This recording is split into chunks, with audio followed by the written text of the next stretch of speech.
Welcome to Bible Study. I'm glad that you joined us this evening. This is our second part of our Proverbs series. It's called Proverbs 1.1. If you did not get a chance to watch part one of this, which is Proverbs 1.0, I would encourage you to go back and watch that before you watch this one. It's not required, of course. I mean, you can continue to watch this one. I will never know. But it would definitely give you some context to what we are talking about right now in this particular Bible study. And so if you want to go back and watch that, that's great. If not, and you just want to watch this one, perfectly fine. But I did want to let you know that that's there, and it does spill over into this one. Tonight, we're in Proverbs chapter 1, verse 8. That's the reason for Proverbs 1.1. And we'll begin reading with verse 8. While you're turning there, I do want to let you know that Proverbs chapter 1 through chapter 9 is actually an introduction to the rest of the book. The rest of the book has concise wisdom sayings, like tweets, if you will, for us to glean wisdom off of and to think about during our day and to meditate on during our day. So this sets us up to get our minds open and our hearts open to the wisdom that is written down in the rest of the book. So this is all introductory to that. But within this introduction is some very key and heavy truths of wisdom, if you will. And so we're going to unpack some of that this evening. So Proverbs chapter 1 verse 8 says this: "Hear, my son, your father's instruction, and forsake not your mother's teaching." This is an admonition of a father to say, son, listen to me, and do not forsake what your mother has been teaching you. Listen to me, take my words into your mind and store them. Take the teaching of your mother and store them in your heart as well, because we are trying to help you be successful in this life. Because let's face it, that's what all good parents are really trying to do for their children. They're trying to give them instruction to where they will be successful for the rest of their lives. And so it says here, listen to my instruction, do not forsake your mother's instruction. This verse echoes a common teaching throughout the entire Bible, throughout all of Scripture, and that is this: the primary educators of children are the parents. It falls on the parents' shoulders. This is why parents, you should be involved in what your kid is learning in school. You should be actively involved. You should be involved in the classroom. You should be keeping up with things. You should go to school council meetings. You should make sure that what they are being taught is actually good things and not bad things. We have let recently a lot of bad things enter into our school system. And to be honest, we've been allowing bad things into our school system for a very long period of time. And parents need to be there to protect their kids and to be sure that what they're being taught is actually true. And if there are things that aren't true, then at home, you discuss those particular things. Because it's not the school system's fault if your child believes something that they shouldn't believe. It isn't the school system's fault.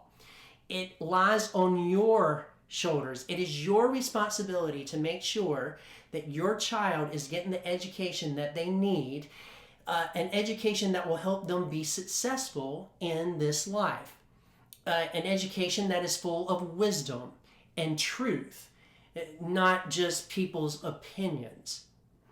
In Deuteronomy chapter 6, verse 7, and of course we know that Moses wrote this particular book, it says this: "Parents, teach them diligently to your children," that is the law, this is the word of God, "to your children, and shall talk of them when you sit down in your house." So you teach them when you sit down in your house. "And when you walk by the way," so when you go into town, you're still teaching them, imparting wisdom, giving them instruction. "And when you lie down." When you lie down at night, you teach them something different. You teach them something to think about, or a review of the day and what we learned during the day. "And when you rise," so when you wake up in the morning, you start all over again. So parents teach diligently the truths of God to their children all the time, constantly, anytime they get a chance. This is echoed in the New Testament in Ephesians chapter 6, verse 4, which says, "Fathers, do not provoke your children to anger, but bringing them up in the discipline and instruction of the Lord." So the fathers are supposed to bring up their children in the discipline and instruction of God. That also falls on the shoulders of the mothers as well, because the primary educators of children are the parents. The responsibility for what your child knows is squarely on your shoulders. You are the top of the food chain when it comes to that.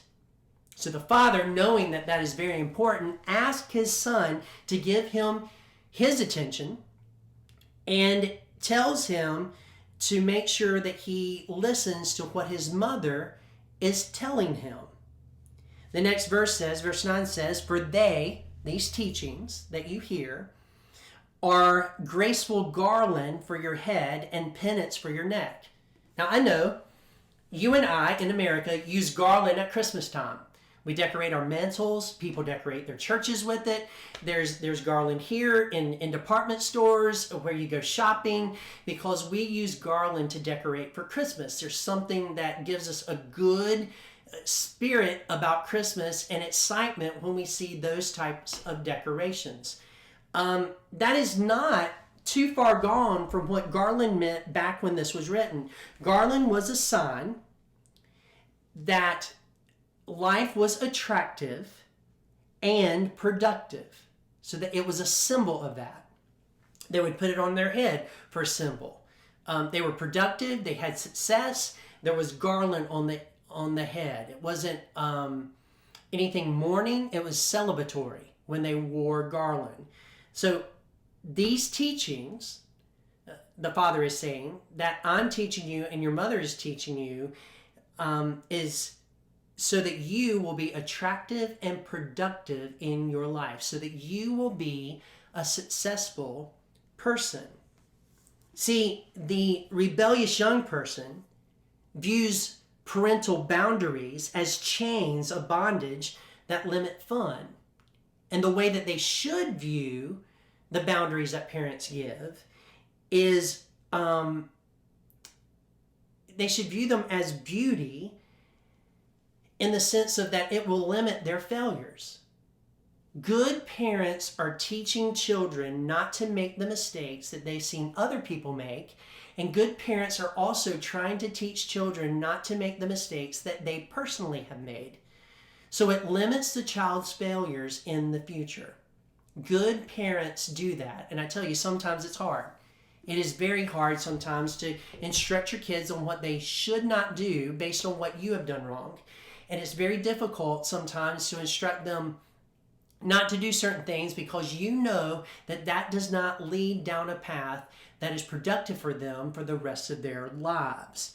And so he says, do not cast it aside, because what we're trying to do is we're trying to make you successful, and we're trying to limit your failures.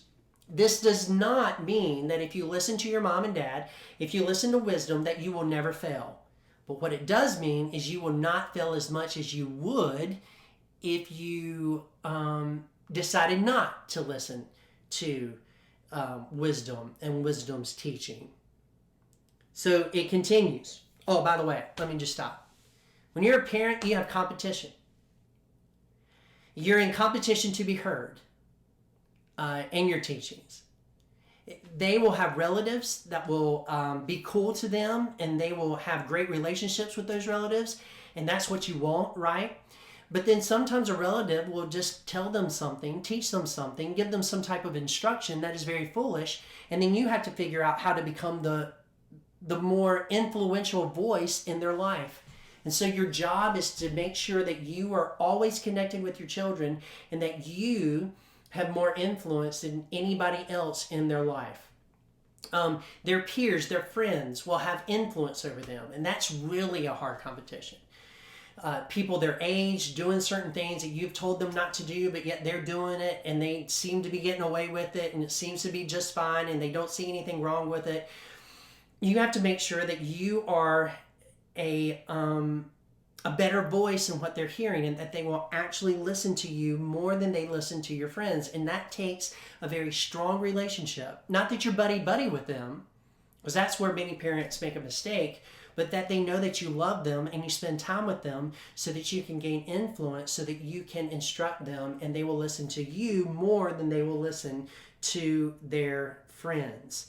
To be honest, friends offer excitement, right? And parents offer education, is what happens. So education is not always fun in like when it's happening, but it definitely opens up the door for them to be successful and attractive later in life. So he says, I want you to be successful and productive in life. And so here's what you should not do. Verse 10, he says, my son, if sinners entice you, do not consent. If they say, come with us, let us lie in wait for blood, let us ambush the innocent without reason. Like Sheol, let us swallow them alive, and whole like those who go down to the pit. We shall find all precious goods. We shall find our houses with plunder. Throw in your lot among us, and we will all have one purse. Verse 15 says, my son, do not walk in the way with them. Hold back your foot from their paths. Hold back your food from their paths. So let's go back to verse 10. My son, if sinners entice you, that particular word entice is pathal. Pathal. And it means don't be wide open for anybody and everybody to convince you to do anything they want to convince you to do. Do not be wide open so that anybody can get you to do anything they want you to do. You need to have some discretion. You need to hold back. Listen to wisdom so you will know what is right and wrong. This connects back to the word simple from last week, which basically means inexperienced. When we're growing up and we're young, we are very inexperienced. I feel like I'm still inexperienced now. The more that I read wisdom, the more that I learn, the more inexperienced I actually feel. But when you're young, you don't really realize how inexperienced you are and how simple you are, how petty, if you will. That's the Hebrew word from last week. So do not be enticed, do not be wide open to doing anything that anyone asks you to do. Develop a good system, a good, what would you say, a good structure that you go through, like litmus test that you go through in order to determine if what is being offered to you to do is actually right or wrong. Wisdom and instruction helps a person develop a judgment about what is right and wrong. And it's so key early in life, but it's so key also later in life as well. Here is what people that entice other people to do things wrong offer them.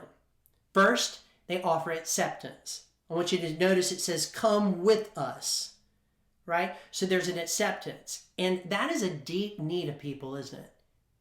Everybody really wants to be accepted by someone. And it hurts when you're not accepted. And so it's very attractive. It's very enticing when they say, hey, come with us, come with us. That makes you feel good that someone actually wants you to be with them. The next thing that they offer, the sinners offer, is this, adventure.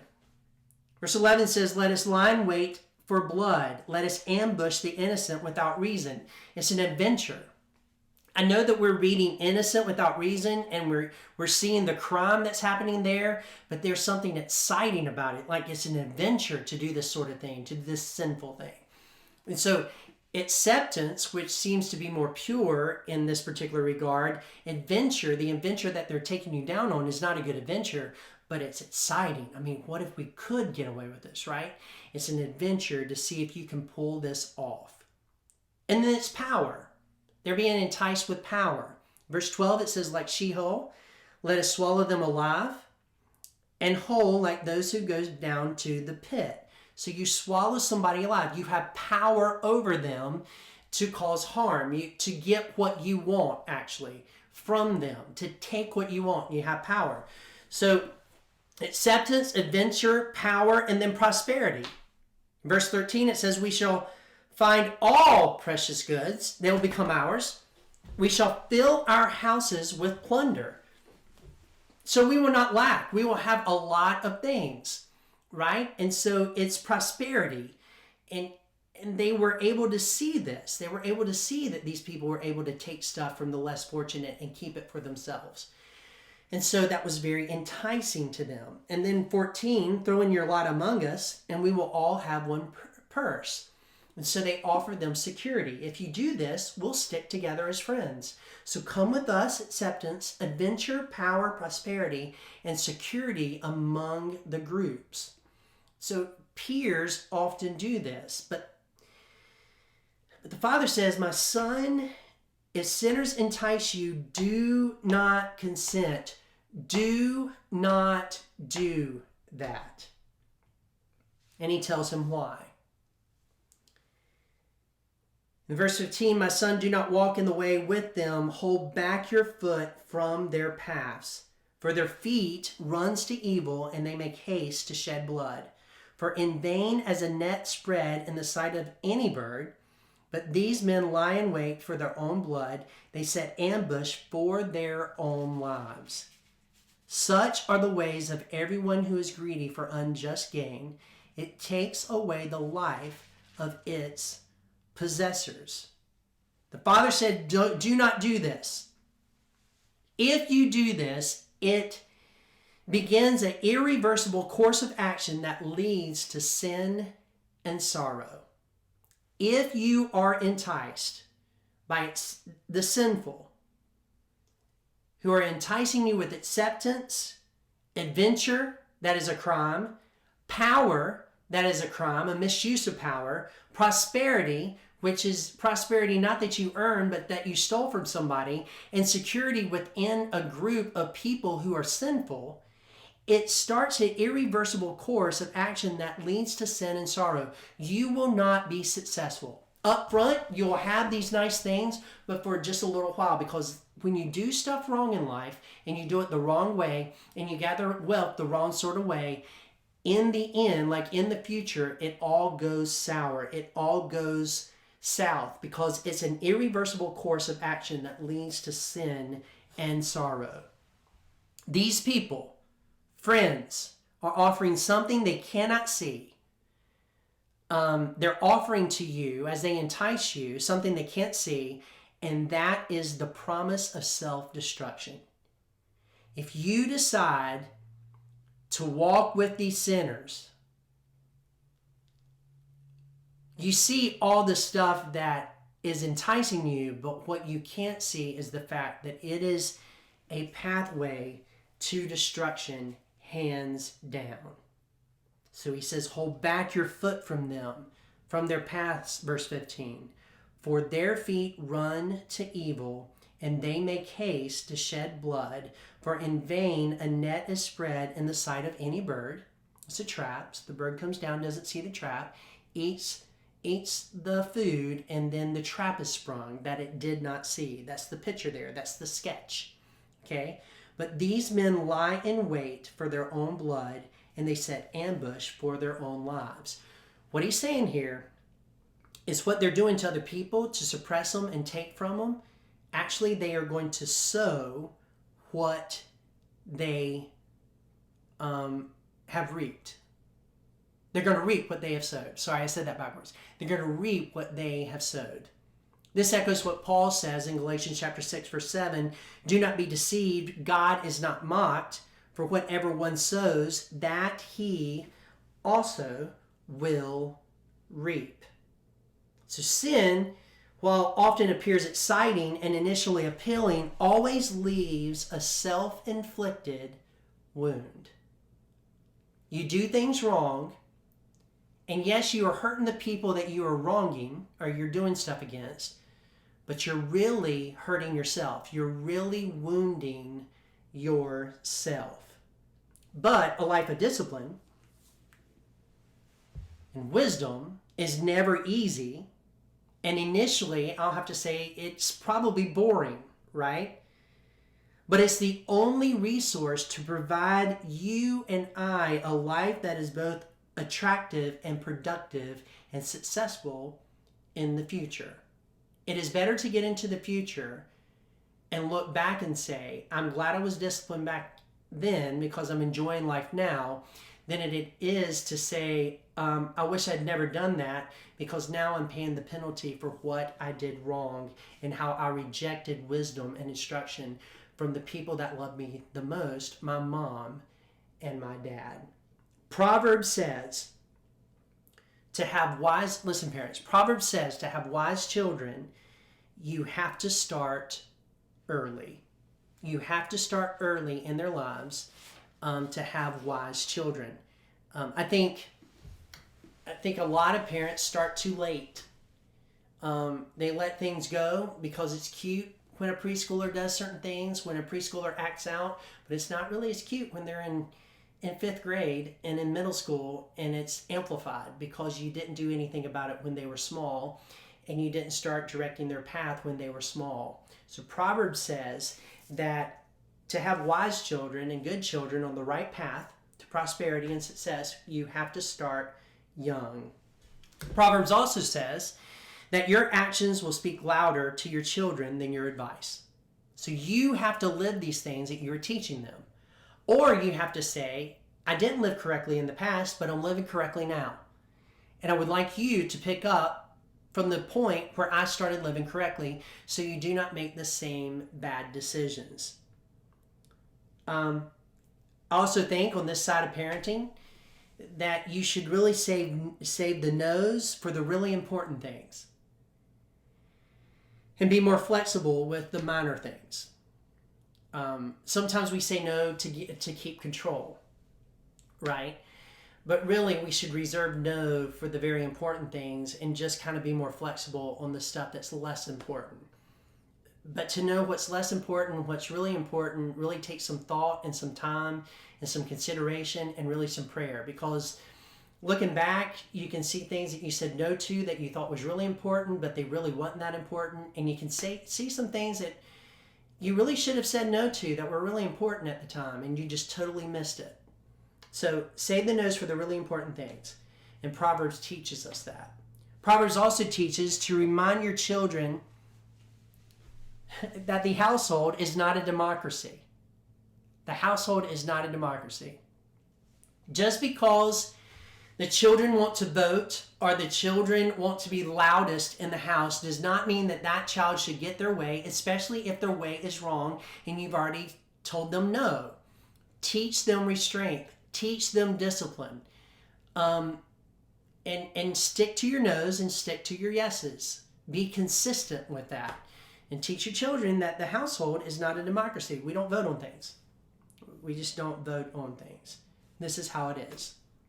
And then lastly, Proverbs teaches parents to allow their children to feel the negative consequences of sin. And that's very difficult to do. Some parents want the children not to feel the negative consequences of sin. But sometimes failure is the best teacher.